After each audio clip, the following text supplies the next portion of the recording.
Alors bonjour, bienvenue sur Partage la parole. Mon nom est Benoît, je suis en compagnie de Francis. Merci d'être avec nous.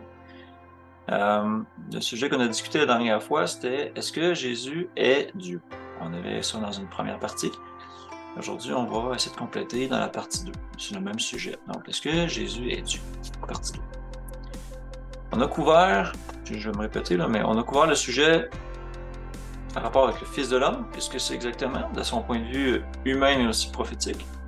On a regardé le Fils de Dieu engendré, ce que c'est, et du fait que le Dieu qu'on voit dans l'Ancien Testament semble être le Christ, selon toute vraisemblance, c'est qu'il peut causer de la confusion. Et à partir de ce moment-ci, et pour la prochaine diffusion, certains sont en désaccord, et c'est normal. Okay? Comme ma femme m'a fait remarquer il y a un bout de temps, elle m'a montré une image de quelqu'un qui avait partagé ça sur Facebook, je crois. Ce n'est pas parce qu'on est en désaccord qu'on doit se détester. Donc, c'est quelque chose que je veux mettre l'emphase sur ça ici, c'est qu'on est en partage. Alors, voilà. Donc, pour continuer, maintenant, quand je l'avais déjà dit, Jésus a toujours appelé Dieu son Père. Donc, c'est l'aspect qu'on va regarder. Il a prié Dieu, le Père. Et Paul nous rappelle constamment dans ses épîtres qu'il n'y a qu'un seul Dieu, le Père. Certains textes qu'on va voir sont utilisés pour dire que Jésus est Dieu, le Père, une façon de parler. C'est alors là que la confusion arrive. On va voir la base de tout ça, mais en premier, j'aimerais ça qu'on regarde l'utilisation des mots.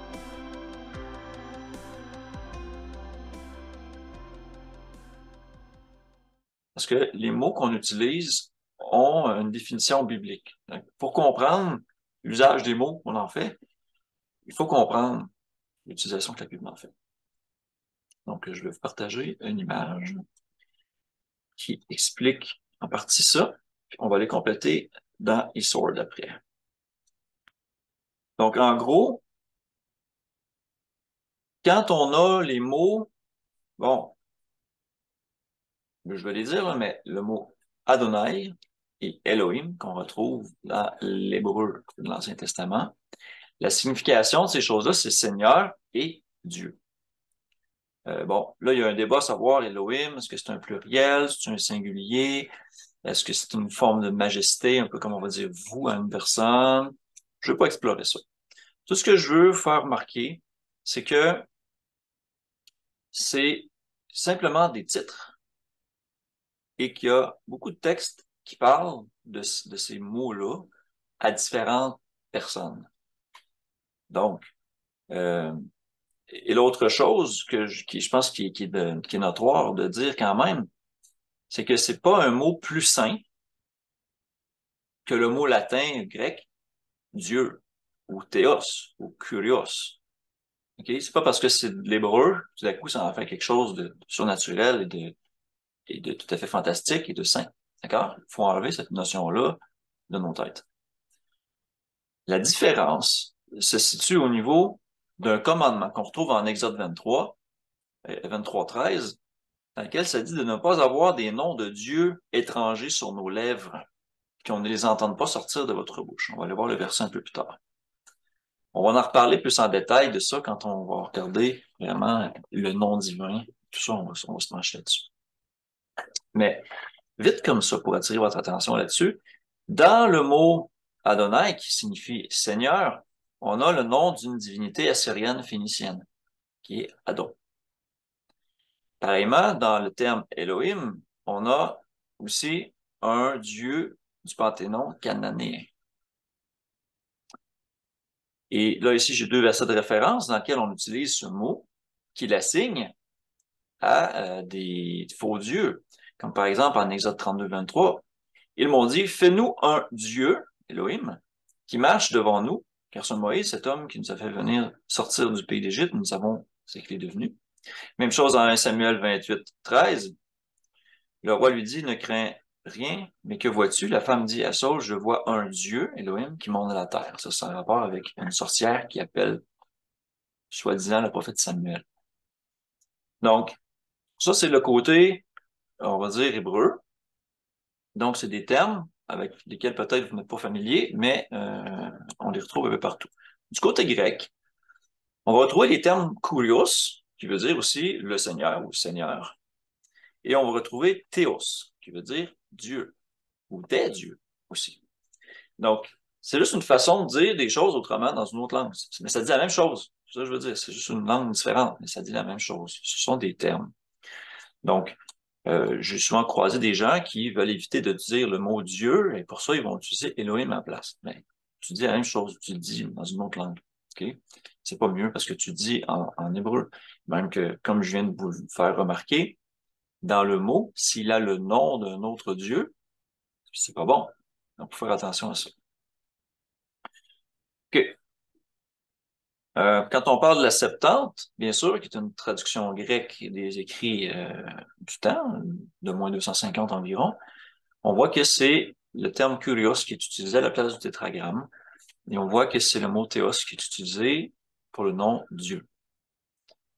Donc, ça pour l'instant, ça définit un peu les termes. Je vais vous montrer, on va aller dans Isword. Je vais vous montrer des versets qui sont un peu plus éloquents en rapport avec ça. Justement, au verset que je vous avais parlé, Exode 23, 13. Bien sûr, je suis dans la Louis II. Vous observerez tout ce que je vous ai dit, et vous ne prononcerez point le nom d'autre Dieu, qu'on ne l'entende point sortir de votre bouche. Alors, si je me mets dans la concordance Strong's texte massorétique et que je vais voir le nom d'autre Dieu, le mot Dieu ici, c'est quoi? C'est Elohim. Donc, le terme est utilisé pour désigner, et on le voit dans la description de la concordance d'ailleurs, le Dieu suprême, mais aussi appliqué à des magistrats, des anges, et même, ici, ils ne le disent pas, mais des démons, des idoles, des faux dieux. Hein? Ici, dans le contexte, on parle vraiment de d'autres dieux, donc on parle de dieux qui ne sont pas le Dieu unique. Donc, le mot en tant que tel peut s'appliquer à plusieurs choses. Okay? On a un exemple de ça en Psaume 82, 6. On voit que c'est écrit « J'ai dit, vous êtes des dieux. » Hein, je le lis, mettons, dans une seconde. J'avais dit, vous êtes des dieux, vous êtes tous des fils du Très-Haut. Et ça, c'est une citation qui a été reprise par Jésus d'ailleurs dans le Nouveau Testament. Mais ici, il dit à des gens qui jugent, à des hommes, il dit, vous êtes des dieux. Et le terme ici est Elohim. Bon. Donc, c'est quelque chose qui se trouve aussi si on cherche, mais on trouve plusieurs articles sur ce sujet-là. Donc, le fait que les magistrats ou les juges, les gens à qui les oracles de Dieu ont été remis, à qui on a donné le pouvoir de juger, ils se font appeler Elohim, ils se font appeler un Dieu. Donc, la notion de Dieu là, devient un peu plus, disons, pas floue, mais générale. Okay? Ce passage-là, entre autres, a été cité en Jean 10, 34. Donc, quand il dit « Moi et le Père, nous sommes un », on va revenir là-dessus un peu plus tard, en Jean 10, 30, et les Juifs prennent des pierres pour les lapider. Il a dit « Pourquoi me lapidez-vous » et tout ça. Il dit « Parce que toi, qui es un homme, tu te fais Dieu. » Alors, il leur répondit « N'est-il pas écrit dans votre loi, j'ai dit, vous êtes des dieux » Si elle appelait Dieu ceux à qui la parole de Dieu a été adressée, et si l'Écriture ne peut être anéantie.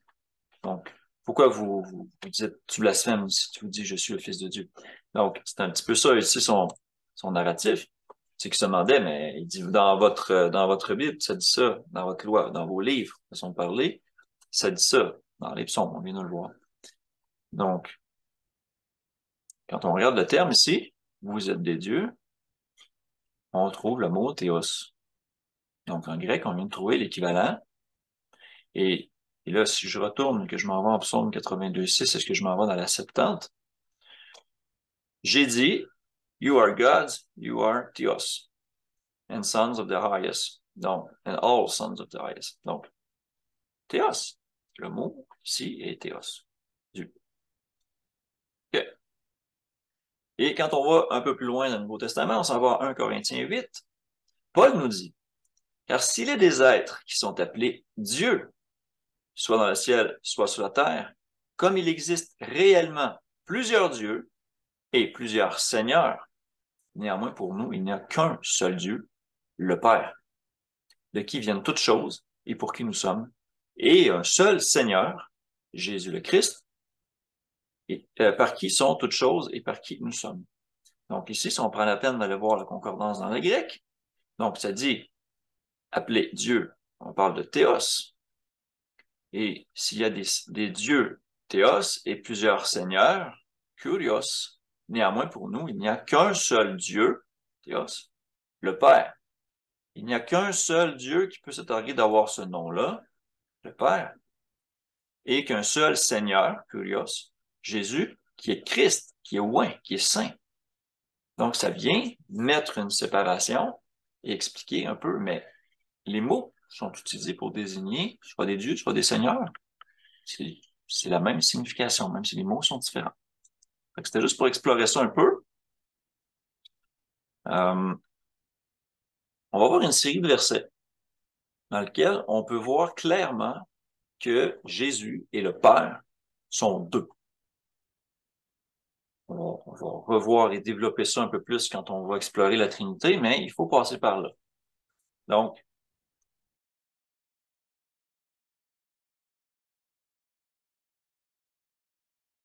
je commence par une phrase très connue et mal comprise, bien sûr, la plupart.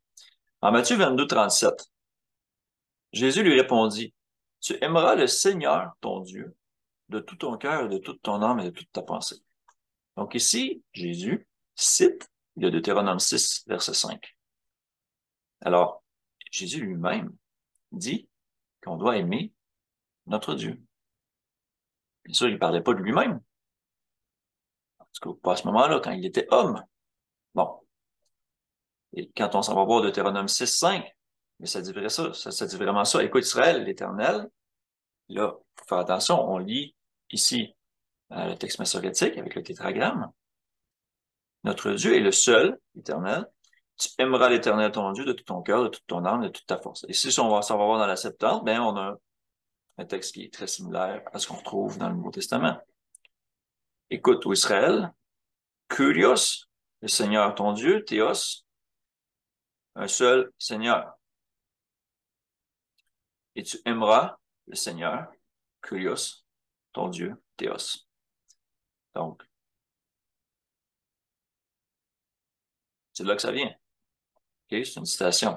Mais si on regarde ce qui est cité vraiment en Matthieu 22, 37, ça dit tu aimeras le Seigneur, ton Dieu. Ça dit pas ici tu aimeras le tétragramme, ton Dieu. Ah, c'est juste une petite pensée que je vous aimais ici, là.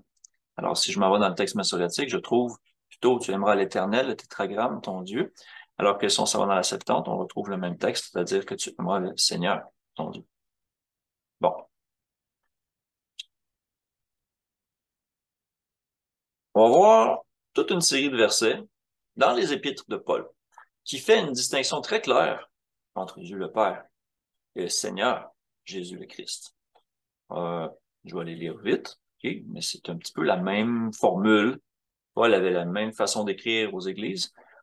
Donc, à tous ceux qui sont à Rome, je t'en remets un 7, sont bien-aimés de Dieu, appelés à être saints, que la grâce et la paix vous soient données de la part de Dieu notre Père et du Seigneur Jésus le Christ. Distinction. Et on continue.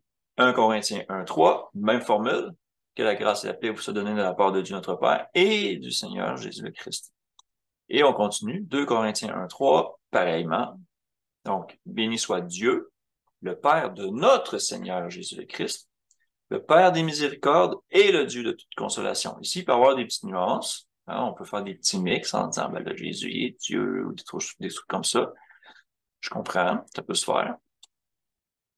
En Galates 1, 3, même formulation, que la grâce et la paix vous soit donnée de la part de Dieu, le Père et de notre Seigneur Jésus-Christ. Qui est déclaré Dieu ici? En tant que tel, Dieu unique, le Père. Et qui est déclaré Seigneur? Jésus le Christ. C'est ça un peu qui ressort de ça. Et là, on continue, hein, Éphésiens 1, 2, c'est pareil, ça donne la même formulation. Oui, Philippiens 1-2, même chose. 2 Thessaloniciens 1-2, même formulation. Et on a d'autres versets un peu au travers de ça, comme 2 Thessaloniciens 1-7. Il est écrit, « Et de vous donner à vous qui êtes affligés du repos avec nous lorsque le Seigneur Jésus apparaîtra du ciel avec les anges de sa puissance. » Donc, verset 8, ça dit, « Au milieu d'une flamme de feu pour punir ceux qui ne connaissent pas Dieu et qui n'obéissent pas à l'évangile de notre Seigneur Jésus. » Encore là, on fait une distinction entre Dieu le Père et le Seigneur Jésus dans le narratif. La fin de ce chapitre-là, 2 Thessaloniciens 1-12, reprend encore le même principe. Pour que le nom de notre Seigneur Jésus soit glorifié en vous et que vous soyez glorifiés en lui, selon la grâce de notre Dieu et du Seigneur Jésus-Christ. Ici, parfois, on fait une liaison et on dit, ah, tu vois, Seigneur Jésus-Christ, il est le Dieu, c'est la même personne. On va jouer un peu sur les mots là, à cause du « et ». Il faut rester dans la narration de Paul là, qui dit Dieu le Père et le Seigneur Jésus. Il faut pas commencer à faire des raccourcis comme ça. 1 Timothée 1-2, pareil. Dieu le Père et Seigneur Jésus-Christ notre Seigneur. Tite 1-4, même formulation. Okay. Je vais vous les laisser les lire. Philémon 1-3, même chose. Et là, on passe en Jacques. Donc, on sort des épîtres de Paul, c'est intéressant.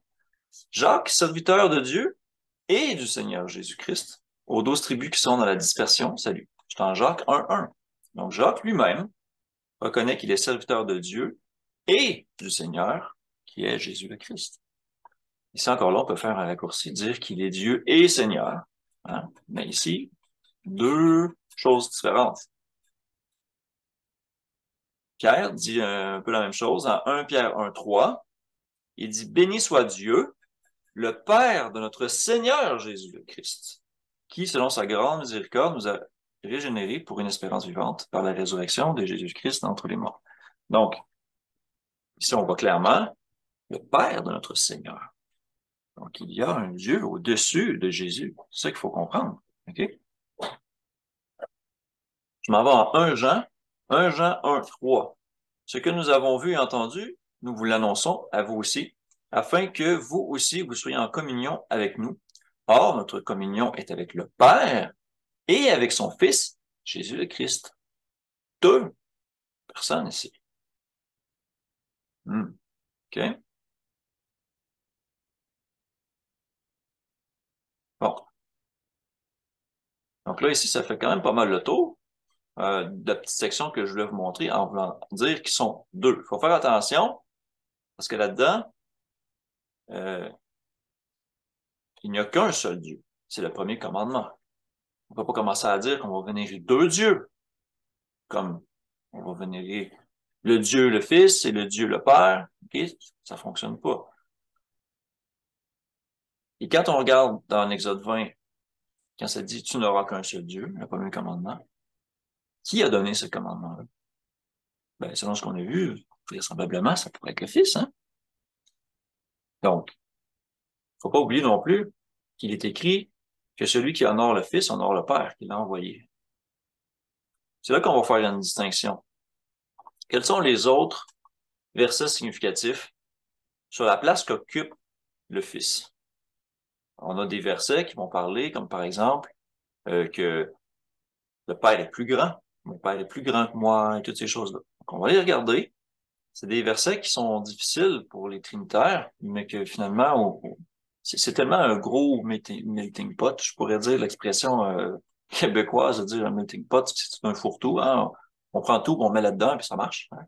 Parce que c'est une expression, la Trinité, c'est une explication un peu passe-partout. Donc, mais il faut être honnête puis regarder ce que les textes nous disent pour essayer de bien comprendre qu'est-ce qui s'en dégage en rapport avec ça.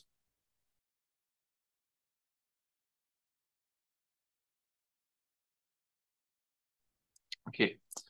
Donc là, je m'en vais en Matthieu 22, 42. Donc, dans le contexte, il vient de dire justement, tu aimeras le Seigneur ton Dieu de tout ton cœur, de toute ton âme, de toute ta pensée. Et on voit au verset 41, comme les pharisiens étaient assemblés, Jésus les interrogea en disant, que pensez-vous du Christ? De qui est-il le fils? Ils lui répondirent, de David. Bon, parce qu'ils connaissent la prophétie, ils savent que la postérité, quelqu'un qui va venir, qui va régner éternellement et tout ça, de par les prophéties, devait être un descendant de David, selon la promesse de Dieu faite à David. Et Jésus leur dit, comment donc David, animé par l'Esprit, l'appelle-t-il, le Christ, l'appelle-t-il Seigneur, lorsqu'il dit, le Seigneur a dit à mon Seigneur, assieds-toi à ma droite jusqu'à ce que je fasse de tes ennemis ton marchepied. Donc, il pose une colle aux pharisiens parce qu'il dit, si donc David l'appelle Seigneur, comment est-il son fils? Je vais essayer de vous l'expliquer. Un père, s'il a un fils, c'est le fils qui va appeler le père Seigneur. Mais dans ce cas-là, David, qui était le roi, a appelé le Christ Seigneur. Donc, s'il est pour être le fils de David, comment David pourrait appeler son fils Seigneur? Comprenez-vous un peu?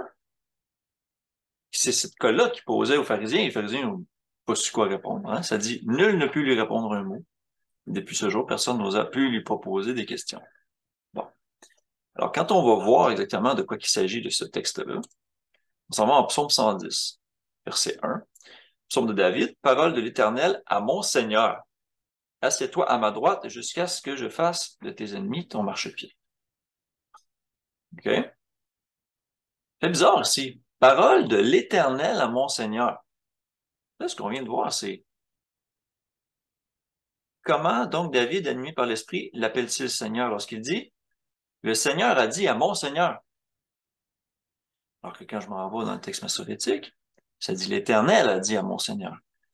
Eh bien, quand je m'en vais dans la Septante, ça dit le Seigneur, Kurios, a dit à mon Seigneur, Kurios, assis-toi à ma droite jusqu'à ce que je fasse de tes ennemis un marchepied à tes pieds. Okay? Sachant que Christ a été élevé, il est assis à la droite de Dieu le Père. Cette formulation-là, la plupart des rabbins aussi d'ailleurs, ici c'est écrit, du côté ici, fait une référence au Messie et à sa glorification. Okay? Il va s'asseoir à la droite de Dieu le Père. Donc, le Seigneur, Dieu le Père, a dit au Seigneur de David, le Christ, viens, je vais t'asseoir à la droite de Dieu le Père. C'est ça qui est dit ici. Les pharisiens, dans leur esprit, ne croyaient pas que Christ était le Messie, donc ils ne savaient pas quoi répondre. Okay? C'est un petit peu ça. Donc, c'est un verset qui m'a longtemps mélangé, rendu confus. J'espère que j'ai quand même pu le rendre un peu le démystifier, l'expliquer, le meilleur de ma compréhension. OK. Donc, dans les versets clés, on continue, on s'en va en Acte 2, 32. Et Pierre qui fait une oration après avoir reçu l'Esprit, et il dit, c'est ce Jésus que Dieu a ressuscité. Nous en sommes tous témoins. Élevé. Là, ici, le texte dit par la droite de Dieu, mais on peut avoir d'autres traductions. Donc, la Osterval, elle va dire élevé donc à la droite de Dieu, ce qui fait beaucoup plus de sens avec tous les autres textes. Et ayant reçu du Père la promesse du Saint-Esprit, il a répondu, ce que vous voyez et entendez maintenant. Et là, on répète un peu la même formule ici, car David n'est pas monté au ciel, mais il a dit lui-même, le Seigneur a dit à mon Seigneur, assis-toi à ma droite, jusqu'à ce que je fais de tes ennemis le marchepied de tes pieds. Le marchepied de tes pieds. On a exactement ça dans la Septante qu'on a vu tantôt. Donc, ici, Jésus est élevé par Dieu. Donc, il peut pas, c'est une force extérieure, là. Je veux dire, c'est pas être la même personne qui s'élève elle-même. Je veux dire, c'est comme, ça devient contradictoire, ça devient un peu bête. Bon, bon. Et bien sûr, verset 36, que toute la maison d'Israël sache donc avec certitude que Dieu a fait Seigneur et Christ, ce Jésus que vous avez crucifié. Donc, wow, OK, ici, c'est assez clair. Pierre déclare que Dieu a déclaré que Christ était Seigneur. C'est ça que ça dit. Et ça conforme avec tous les autres textes, les autres diffusions qu'on vient de regarder aussi. Ça fait du sens. Des versets plus simples, OK? Matthieu 26, 53. Quand ils viennent pour le cueillir au jardin, euh, après avoir fait ses prières et tout ça, et ils viennent pour aller le chercher pour le faire juger pour qu'éventuellement se crucifier, Pierre prend l'épée et enlève une oreille au serviteur. Mais Jésus lui dit, remets ton épée à sa place. Il lui dit au verset 53, penses-tu que je ne puisse pas invoquer mon Père, qui me donnera à l'instant plus de 12 légions d'anges? Donc ici, il invoque son Père. C'est pas comme si il disait, puisses-tu, non, attends un peu, penses-tu que je ne puisse pas de moi-même invoquer les... Non, il dépend de son Père. C'est par l'invocation à son Père qu'il peut avoir accès à ces choses-là. C'est significatif ici. Okay? Luc 22, 70. On a vu, il s'est déclaré fils de Dieu. Mais s'il est fils de Dieu, ben, il n'est pas Dieu le Père. Il est fils de Dieu. C'est comme la logique même. Okay? On va voir avec le Concile de la Trinité, les lignes se brouillent. Donc, dans sa prière aussi, il disait, Père, si tu pouvais éloigner de moi cette coupe, toutefois que ma volonté ne se fasse pas, mais la tienne. Donc, clairement, ils ont deux volontés qui pourraient être différentes, mais il veut avoir la même volonté que Dieu le Père. Il s'humilie lui-même, comme disait Philippiens 2, s'humilie jusqu'à la mort par la croix. Et il prie à son Père ici. Okay? Et là, je ne regarderai vraiment pas tous les versets parce qu'il y en a beaucoup. Donc, encore là, Jean 20, 17, après sa résurrection, Marie arrive et Jésus lui apparaît. Et Jésus lui dit, ne me touche pas, car je ne suis pas encore monté vers mon Père, mais va trouver mes frères et dis-leur que je monte vers mon Père et votre Père, vers mon Dieu et votre Dieu. Ici, même Jésus déclare le Père Dieu. C'est très important. OK? Jean 14, 28. Vous avez entendu que je vous ai dit, je m'en vais et je reviens vers vous. Si vous m'aimiez, vous vous réjouirez de ce que je vais au Père, car le Père est plus grand que moi. Ici, on va voir la concordance pour savoir qu'est-ce que ça veut dire est plus grand que moi. Greater, c'est le mot G3187 qui dit plus large, figurativement ou littéralement, ou en âge, plus vieux. Intéressant. OK? Et si on va voir la racine de ce mot-là, le G3173, ça dit à ce moment-là plus grand en puissance, bon, grand dans le sens plus fort. OK? Donc, Jésus déclare lui-même que son Père est plus fort, plus grand, plus vieux que lui. Quand même intéressant. Et on voit clairement qu'il est subordonné au Père. Il a été envoyé du Père. Matthieu 20, 23. Intéressant.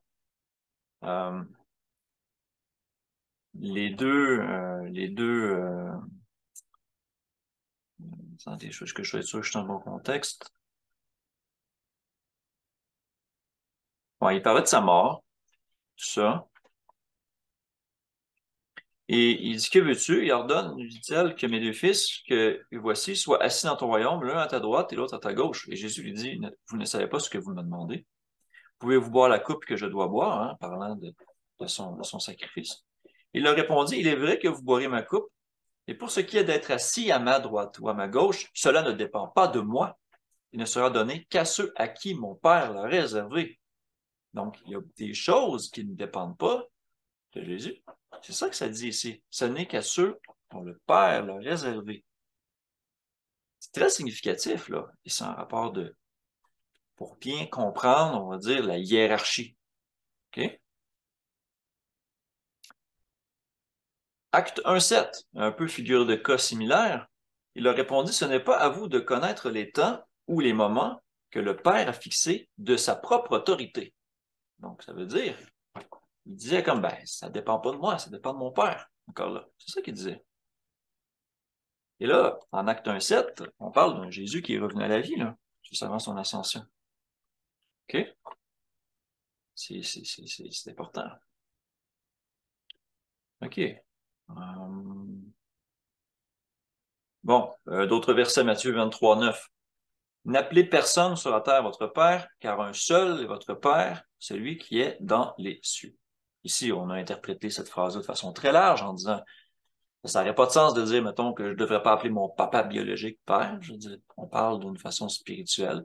Et même là, il y a un bémol là-dessus, parce que on voit dans les écrits de Paul, entre autres, que quelqu'un qui engendre spirituellement une autre personne est comparé à un père spirituel. Bien sûr, il n'est pas appelé père, parce qu'ici, Christ dit clairement qu'il n'y a personne de qui on doit dépendre en termes de figure d'autorité, autre que le Père céleste.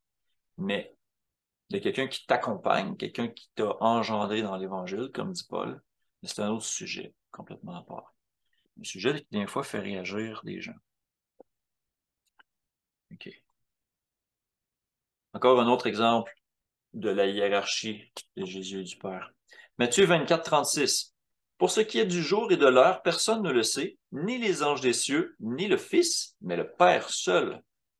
Donc encore là, il parle des choses qui vont arriver à la fin des temps. Donc il dit, personne ne le sait, ni le Fils, mais le Père seul. Donc ça veut dire que pour un certain temps, le Fils, il fait quelque chose et il attend. Il attend que le commandement de son Père vienne pour revenir, par exemple. Et j'ai vu dans une capsule d'un frère quelque chose que je trouvais très intéressant, puis je vais faire une parenthèse ici en rapport avec ça. Dans la parabole, par exemple, des vierges, on a l'image justement d'un époux qui arrive et on ne sait pas quand est-ce qu'il va arriver. Un peu comme on ne sait pas quand est-ce que Christ va revenir. Et, et avec l'information qu'on a, la connaissance qu'on a de la Bible maintenant, du ministère de la femme, de l'homme et de toutes ces choses-là, du principe du mariage, c'est le père qui donne son autorisation pour que son fils prenne femme. C'est le père qui donne l'autorisation de donner sa fille en mariage, par exemple. Donc, en ce sens-là, Dieu le Père prépare une épouse, l'Église, en mariage à son fils. Et son fils ne le sait pas quand est-ce que son église va être prête. Et quand c'est le moment, il lui dit, c'est le moment, alors il descend aller la chercher. Spécial. Je trouve ça intéressant comme figure. En rapport avec la fin des temps, Christ, l'Église, tout ça, je trouve ça intéressant. Donc, je voulais faire une parenthèse là-dessus. Je m'en vais en Hébreu 1:3. Bien sûr, ici, on parle du Fils. Ça dit qu'il étant le reflet de sa gloire et l'empreinte de sa personne, reflet de la gloire de Dieu, empreinte de sa personne, donc elle a la même nature, soutenant toutes les choses par sa parole puissante, a fait la purification des péchés, s'est assise à la droite de la majesté divine dans les lieux très hauts. Donc, s'il est assis à la droite de Dieu le Père, c'est qu'ils ne sont pas la même personne, hein? Ils sont séparés. C'est tout simplement ce que ça veut dire. Et on a vraiment plusieurs autres passages qui parlent de ça, qu'il est assis à la droite de Dieu le Père. J'en ai juste pris 2 en hébreu, d'accord? Mais ici, Hébreux 12:2, un peu la même chose. Ayant les regards sur Jésus, le chef et le consommateur de la foi, qui, en vue de la joie qui lui était réservée, a souffert la croix, méprisé l'ignominie, et s'est assis à la droite du trône de Dieu. Voilà. Est-ce qu'il me reste d'autres? J'ai peut-être que quelques autres versets. Bien sûr, on n'a jamais oublié au travers de ça, comme je l'ai dit au début, que Jean 5:23 dit, afin que tous honorent le Fils, comme ils honorent le Père. Celui qui n'honore pas le Fils n'honore pas le Père qui l'a envoyé. Ça veut dire qu'il est subordonné Dieu le Père.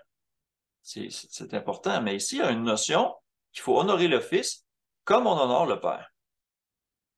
Donc, ça ajoute une nuance quand même intéressante. Quand, sachant que toute autorité lui a été donnée, comment vous vous comporteriez en face de quelqu'un qui possède toute autorité?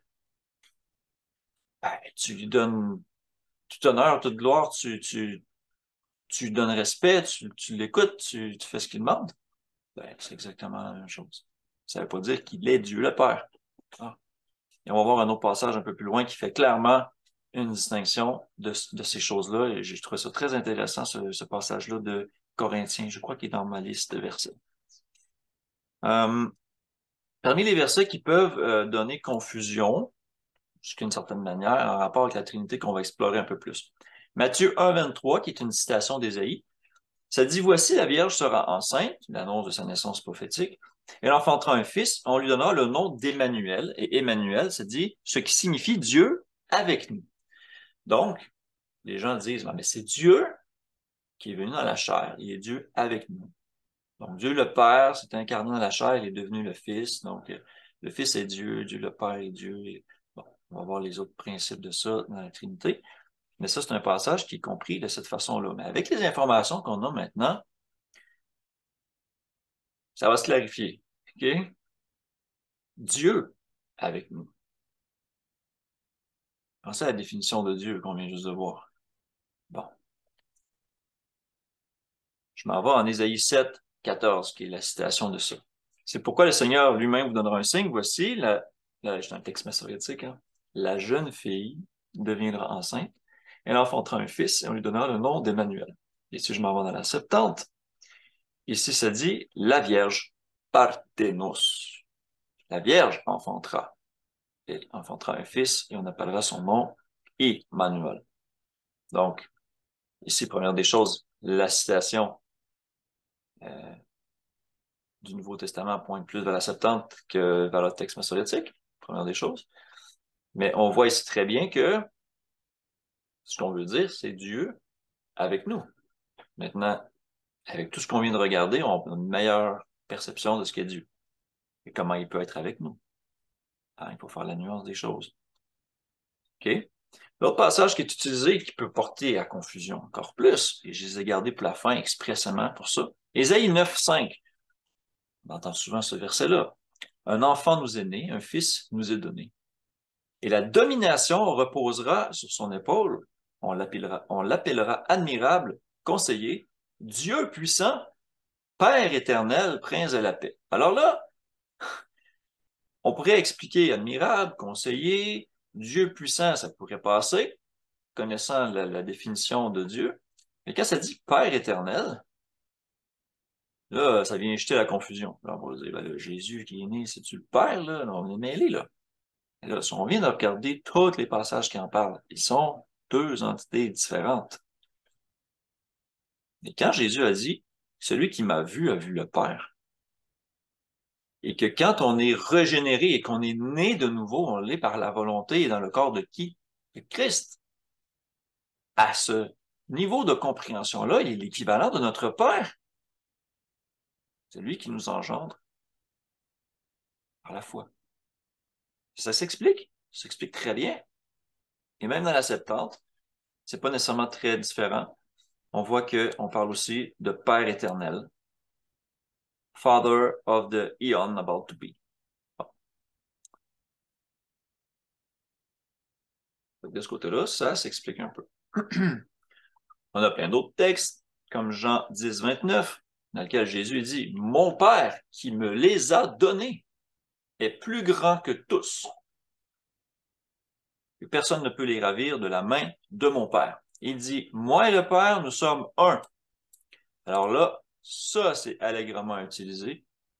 Moi et le Père, nous sommes un. Qu'est-ce qu'il voulait dire exactement? Bien sûr, la façon que ça a été compris, de la façon que lui, qui est un homme, se faisait Dieu.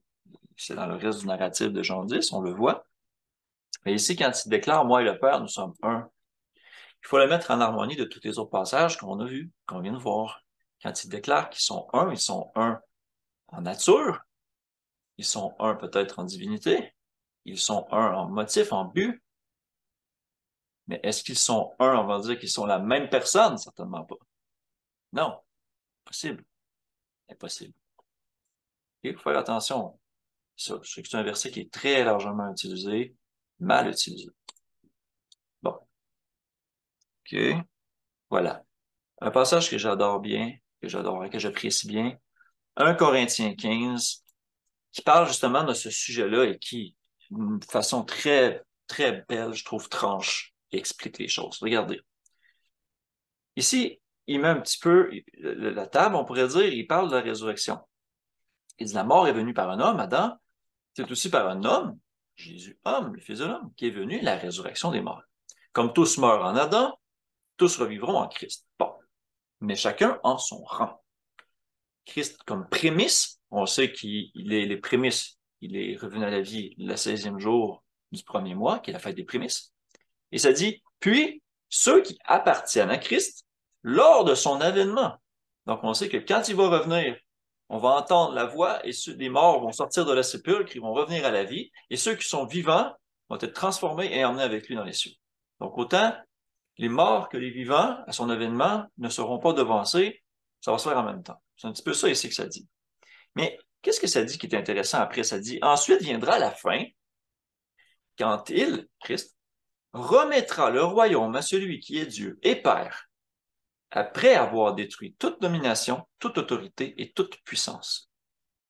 Car il faut qu'il, Christ, règne jusqu'à ce qu'il ait mis tous les ennemis sous ses pieds. Le dernier ennemi qui sera détruit, c'est la mort. Et bien sûr, le péché est lié à la mort. Et là, ça dit, Dieu, en effet, a tout mis sous ses pieds, à Christ. Mais lorsqu'il dit que tout lui a été soumis, il est évident que celui qui lui a soumis toute chose est accepté. Donc, Dieu, le Père, donne toute autorité à Christ, mais bien sûr, Christ n'a pas autorité sur Dieu le Père. C'est ça que ça nous dit ici. Il est accepté. Ça trace une ligne très claire au niveau de la hiérarchie. Très, très clair.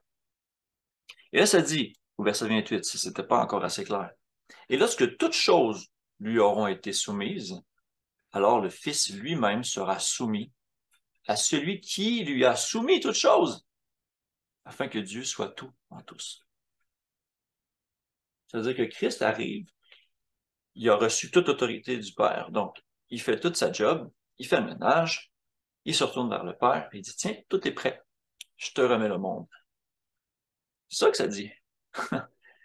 Fou, complètement fou. Moi, je trouve que ça fait vraiment un beau tableau, un peu conclusion de ce que je voulais vous amener en rapport avec ça. Les autres passages que je voulais regarder, c'est dans l'Apocalypse, mais c'est un petit peu plus faible, mais c'est des passages que j'ai vus qui sont utilisés des fois pour parler de la divinité. Apocalypse 4, je suis au verset 11. Donc, ça dit, tu es digne, notre Seigneur et notre Dieu, de recevoir la gloire, l'honneur, la puissance, car tu as créé toutes choses et c'est par ta volonté qu'elles existent et qu'elles ont été créées. Alors, quand on regarde la description de ce qui se passe en Apocalypse 4, on voit un trône avec un arc-en-ciel autour, on voit des créatures, des choses comme ça. Et là, on se dit, celui qui est assis sur le trône, c'est Dieu. Et la description qu'on peut en faire ici, on peut l'associer à Jésus. Donc là, les gens sont confus et disent, ah, mais est-ce qu'on voit Dieu le Père, c'est Jésus? Et là, bon, on tombe un peu dans cette affaire-là. Et le narratif continue en Apocalypse 5. Quand on s'en va, qu'on continue le narratif, on voit en Apocalypse 5, il vit dans la main droite de celui qui était assis sur le trône un livre écrit en dedans et en dehors, scellé de 7 sceaux. Donc, il y a une entité assise sur le trône, cerclée d'un arc-en-ciel et tout ça. Mais on voit au verset 9 qu'il y a comme un agneau immolé qui apparaît, et c'est à lui qu'on donne le parchemin pour qu'il en ouvre les sceaux. Mais c'est pas celui qui est assis sur le trône, c'est un autre. Et ça dit, c'est clair ici, tu es digne de prendre le livre et d'en ouvrir les sceaux, car tu as été immolé, c'est clair que c'est Christ. Tu as racheté pour Dieu, par ton sang, des hommes de toute tribu, toute langue, tout peuple, toute nation. Et tu as fait d'eux un royaume et des sacrificateurs pour notre Dieu, et ils régneront sur la terre. Donc ici, on voit les deux figures. On voit Dieu le Père, et on voit le Fils. Pas la même personne qu'on décrit en Apocalypse 4. Okay? C'est juste ça que je voulais avancer. L'autre confusion, c'est en Apocalypse 22:6. Ça dit, il me dit, ces paroles sont certaines et véritables. Le Seigneur, le Dieu des esprits des prophètes, a envoyé son ange pour montrer à ses serviteurs les choses qui doivent arriver bientôt. Donc là, ici, on dit, le Seigneur, le Dieu des esprits des prophètes, a envoyé son ange. Où est-ce qu'on voit dans l'Apocalypse qui envoie son ange? Donc, on va aller voir. Apocalypse 1:1, ça dit, révélation de Jésus-Christ que Dieu lui a donné à Jésus. pour montrer à ses serviteurs les choses qui doivent arriver et qu'il a fait connaître par l'envoi de son ange à son serviteur Jean. Ah.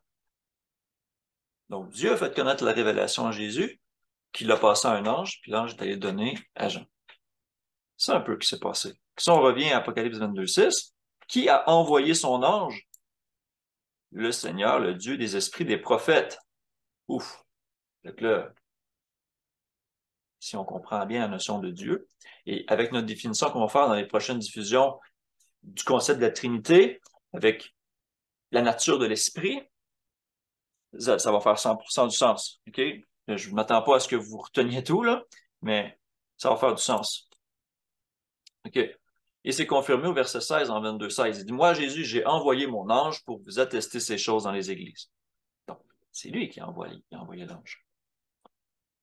OK. N'a jamais oublié au travers de tout ça. Et c'est la note sur laquelle je vais finir avant de conclure. Philippiens 2:6. Donc, ayez en vous les sentiments qui étaient en Jésus-Christ, lequel, existant en forme de Dieu, n'a point regardé comme une proie arrachée d'être égal avec Dieu. Bon. Moi, je trouve que la Louis II rend pas justice. Il y a plusieurs traductions de ce passage-là. La Starval, pas guère mieux. Mais la King James est quand même un peu plus intéressante, qui, étant dans une forme de Dieu, ou en apparence, si on va voir la concordance, qui était dans une forme, c'est-à-dire une nature, une même nature que Dieu. C'est ça que ça nous dit ici. Il n'a pas pensé que c'était du vol d'être l'égal de Dieu. Et on a vu que c'est pas tout à fait vrai. Jésus, il est subordonné à Dieu le Père.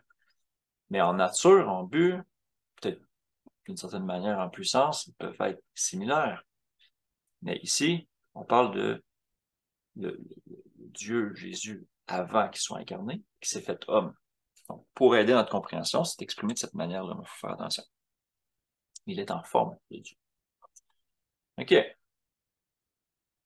fait le tour de ça. Je vais conclure.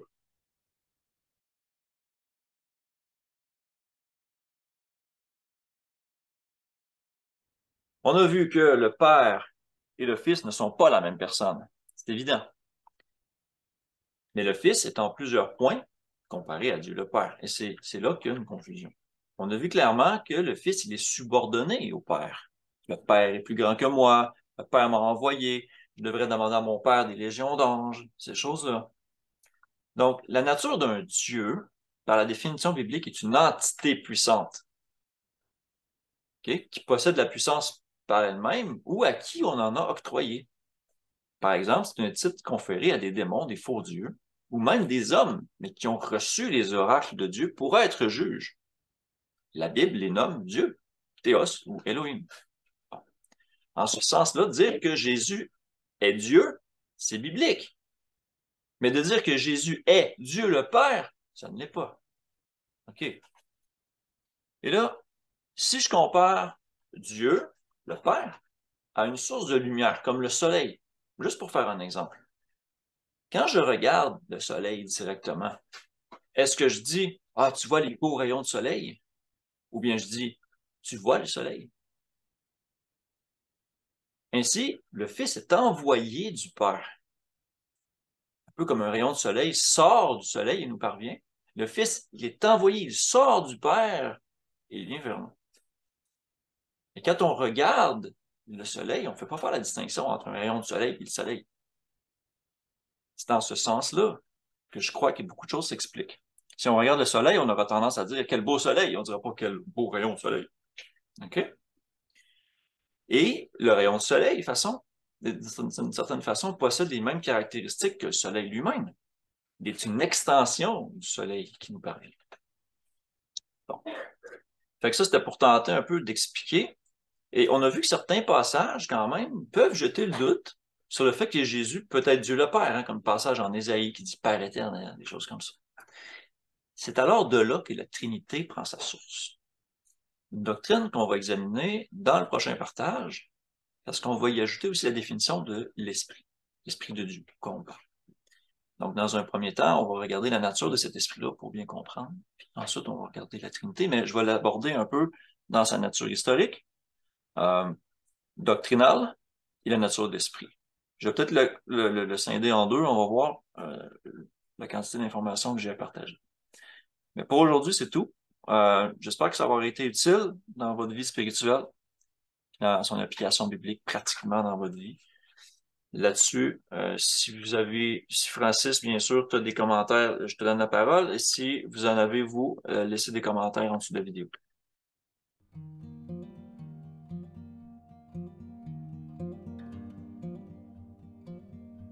Merci d'avoir écouté. J'espère que ça aura quand même été intéressant.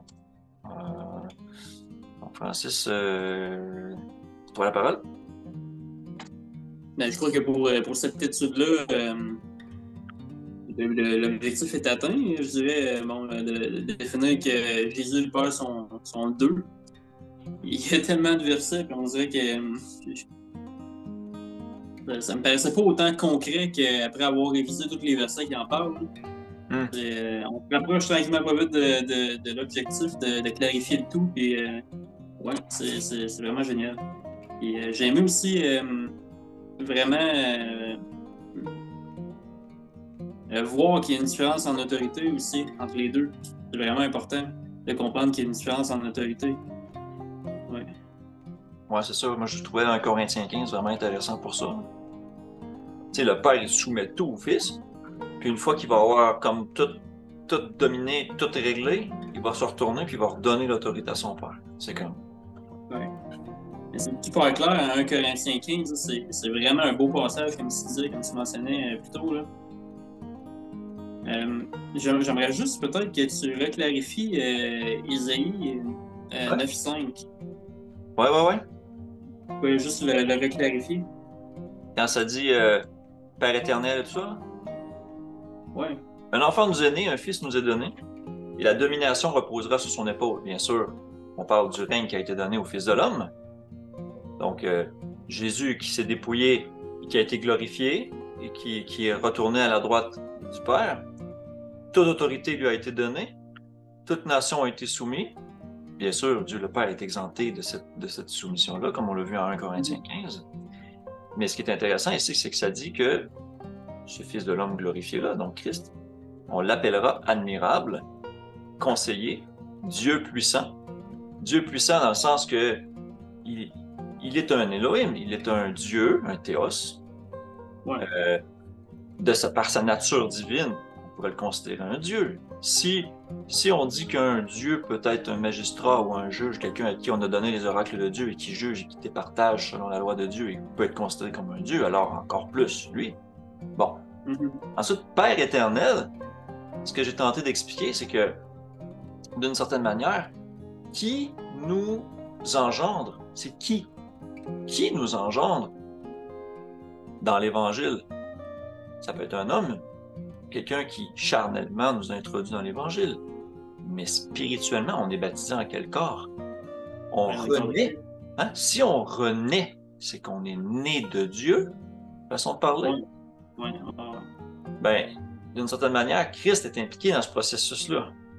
Donc, c'est là que vient comme un peu l'explication de dire il peut être appelé Père. Mais il n'est pas, clairement pas, Dieu le Père.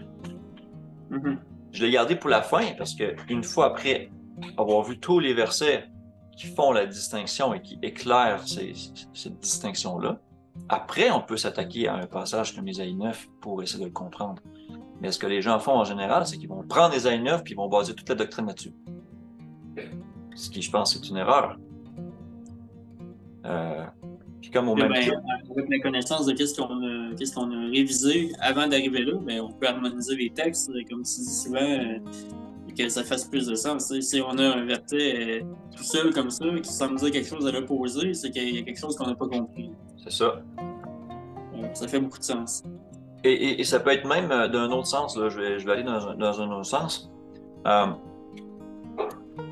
C'est peut-être une prophétie aussi du fait que les gens allaient dire que Jésus est Dieu le Père. Il sera appelé Père éternel. Tu sais, jusqu'à quel point est-ce que c'est vrai? Ben, si les autres, on va dire, caractéristiques sont vraies, on peut dire oui, c'est vrai, mais à ce moment-là, on est pris avec un dilemme. Jésus n'est pas Dieu le Père. On l'a vu par la relation d'autorité qu'il avait. Donc, faut l'expliquer d'une autre manière. Et la seule manière qu'on peut le voir, c'est comme par exemple, l'exemple que j'ai donné, c'est que quand Paul, par exemple, il appelle Timothée mon fils, son fils qu'il a engendré dans l'Évangile, par exemple, ou quand il parle à des églises, puis qu'il dit mes enfants, j'ai éprouvé les douleurs d'enfantement et tout ça, tu sais. Il fait une parabole. Bien sûr, c'est un homme. Il va pas éprouver les douleurs d'enfantement, c'est spirituel. Mais de là, l'aspect spirituel, c'est pour nous faire comprendre le principe d'engendrer. Si Jésus a été engendré par le Père, il est le Fils de Dieu, et que lui, venant ici, faisant son évangile, faisant son ministère, retournant auprès du Père, il nous engendre dans son corps pour être l'Église, d'une certaine manière, il est notre Père. C'est juste ça que ça veut dire. Moi, c'est comme ça que je le comprends.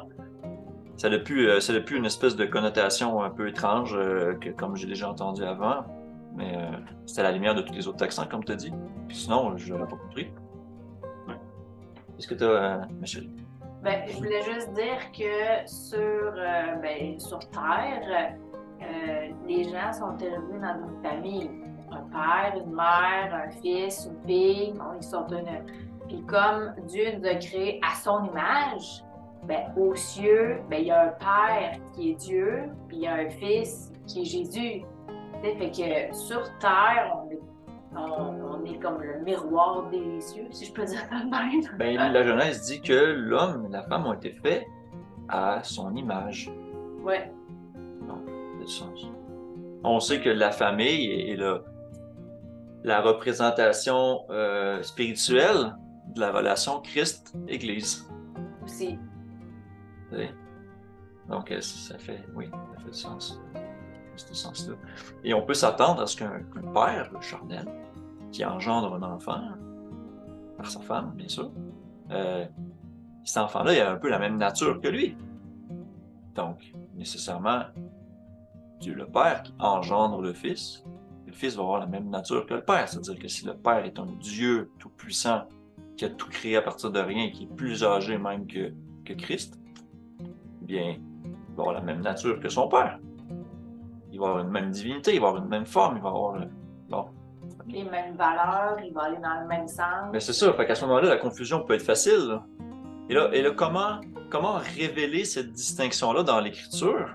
La façon que c'est fait, moi, je trouve que c'est bien fait, sauf que si on ne fait pas attention, on peut en forger des mauvaises interprétations, c'est clair. Et je dis pas que par rapport à ça, j'ai tout compris. J'ai peut-être pas examiné tous les textes, mais la majorité de ce qu'on vient de regarder, quand même, parle. Ça parle quand même assez bien. Une fois que tout ça est couvert, on va regarder la Trinité. Qu'est-ce que, par exemple, l'Église catholique a énoncé comme credo au Concile de Nicée, puis plus tard a affirmé au Concile de Constantinople. On va le regarder, on va regarder ça dans sa forme doctrinale pure, et jusqu'à quel point ça peut expliquer tout ce qu'on vient de voir. Et on va voir que c'est comme une espèce de sac fourre-tout, une espèce d'explication facile, sans trop se casser la tête, mais que le fait de faire ça dénature complètement la hiérarchie, la mission, la vie de Christ. C'est vraiment... La doctrine de la Trinité a des conséquences très graves sur la façon dont on perçoit l'Évangile, entre autres. Donc, mais je voulais passer par ces choses-là avant d'en arriver là, pour qu'on pose la fondation, puis que ensuite on regarde ces textes-là. Je suis sûr que si on avait d'autres personnes qui seraient dans le meeting, il y aurait beaucoup d'autres choses à dire, mais sentez-vous à l'aise, ceux qui regardent la capsule, de nous laisser vos commentaires et dans les temps qui viennent, si on reprend ce sujet-là, on revisitera ou on expliquera, ou si vous avez des révélations en rapport avec ça, moi j'ai de vous entendre. C'est pas mal ça. Ça fait le tour, hein? OK, merci beaucoup d'avoir été là, d'avoir écouté, d'avoir pris le temps. Merci aussi d'avoir Dieu dans notre pensée, notre cœur, de le chercher de toute votre force. Je pense que c'est ça qu'il faut faire, de chercher à le connaître le plus possible, le mieux possible. Et ça se fait pas de jour au lendemain. Donc, que Dieu nous bénisse tous. Puis à la prochaine. À bientôt.